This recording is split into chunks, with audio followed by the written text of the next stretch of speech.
नमस्कार. आजच्या व्हिडिओमध्ये मी तुम्हाला होळीला कोणी कितीही आग्रह केला तरी या दिवशी कोणत्या वस्तूंचं सेवन टाळायचं याबद्दलची सर्व माहिती सांगणार आहे. पण त्याआधी तुम्ही चॅनलवरती नवीन असाल तर चॅनलला लाईक करा आणि सबस्क्राईब देखील करा. कमेंटमध्ये श्री स्वामी समर्थ लिहायला विसरू नका. पौर्णिमेला होळीचा सण साजरा केला जातो. तसेच या होळीच्या रात्री काही तांत्रिक उपाय केले जातात. कारण या रात्री केलेले सगळे उपाय प्रयोग सिद्ध होतात. त्यामुळे होळीला सिद्धरात्र असेही म्हणतात. या दिवशी अनेक प्रकारचे तांत्रिक प्रयोग केले जातात, त्यामुळे आपण काळजी घेणे आवश्यक आहे. जर तुम्हाला सतत नजर दोष होत असेल किंवा नकारात्मक शक्ती लगेच आकर्षित करत असतील, अशा लोकांसाठी होळीची रात्र त्रासदायक ठरू शकते. आपल्या आजूबाजूला अनेक लोक असतात ज्यांना आपले चांगले झालेले बघवत नाही किंवा तोंडावर गोड बोलतात पण पाठीमागून आपले वाईट व्हावे असे चिंतत राहतात किंवा काही लोक स्वतःच्या स्वार्थासाठी या दिवशी आपल्याला त्रास देऊ शकतात. आपल्या जीवनात दुःख, कष्ट यावे, आपल्या जीवनातील सुख नष्ट व्हावे यासाठी तांत्रिक प्रयोग या दिवशी हे लोक करू शकतात. त्यामुळे या दिवशी जर आपल्याला कोणत्याही व्यक्तीने काही वस्तू खायला दिली तर त्याचे सेवन विचारपूर्वक करा. या दिवशी शत्रू किंवा आपल्या वाईटावर असणारे जे लोक आहेत ते आपल्यावर तांत्रिक प्रयोग करू शकतात. त्यामुळे आपल्याला काही गोष्टी लक्षात ठेवायच्या आहेत. यामध्ये सर्वात पहिली गोष्ट म्हणजे होळीच्या रात्री अशा लोकांपासून आपल्याला दूर राहायचं आहे ज्यांच्यापासून आपल्याला धोका आहे. होळीच्या दिवशी अशा लोकांशी संपर्क टाळावा. होळीच्या दिवशी केले जाणारे तांत्रिक प्रयोग हे मुख्यतः खाण्यापिण्याच्या वस्तूंमधून केले जातात. म्हणून कोणीही कितीही आग्रह केला तर या दिवशी काही वस्तूंचं सेवन अवश्य टाळावं.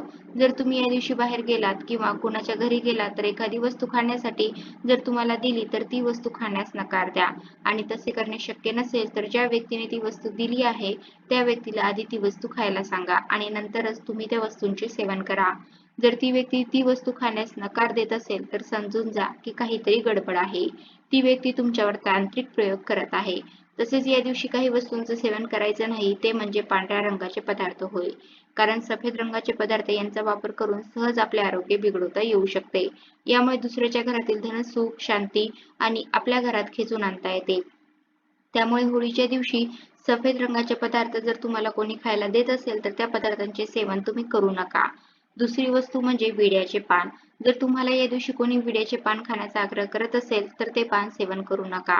कारण दुसऱ्या व्यक्तीला वश करण्यासाठी असे प्रयोग केले जातात. जर सुखाचा संसार सुरू आहे, पती पत्नीमध्ये प्रेम आहे, सुखी संसारात तुम्ही मग्न आहात, अशा वेळी एखादी स्त्री किंवा पुरुष तुम्हाला वश करण्यासाठी हे प्रयोग करू शकतात. त्यामुळे या दिवशी कोणीही किती आग्रह केला तरी विड्याचे पान खाऊ नये. तसेच या दिवशी कोणी लवंग दिली असेल तर त्याचेही सेवन करू नये. तसेच काही लोक लवंग पाण्यामध्ये विरघळून तुम्हाला देऊ शकतात. अशा वेळी पिण्यासाठी दिलेल्या पाण्याला देखील स्पष्ट नकार द्या. तसेच या दिवशी आपल्या डोक्यावर असणारे केस सांभाळा. कारण या दिवशी तुमचे केस कुठे पडणार नाहीत याची काळजी घ्या.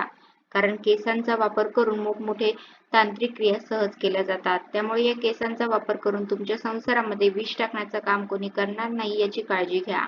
होळीच्या दिवशी या गोष्टी नक्की लक्षात ठेवा आणि आपल्या कुटुंबियांचे रक्षण करा. तर अशा प्रकारे आजच्या व्हिडिओमध्ये मी तुम्हाला होळीला कोणी कितीही आग्रह केला तरी या दिवशी कोणत्या वस्तूंचं सेवन करायचं नाही याबद्दल सर्व माहिती सांगण्याचा प्रयत्न केला आहे. कसा वाटला तुम्हाला माझा आजचा व्हिडिओ कमेंट करून नक्की सांगा. धन्यवाद.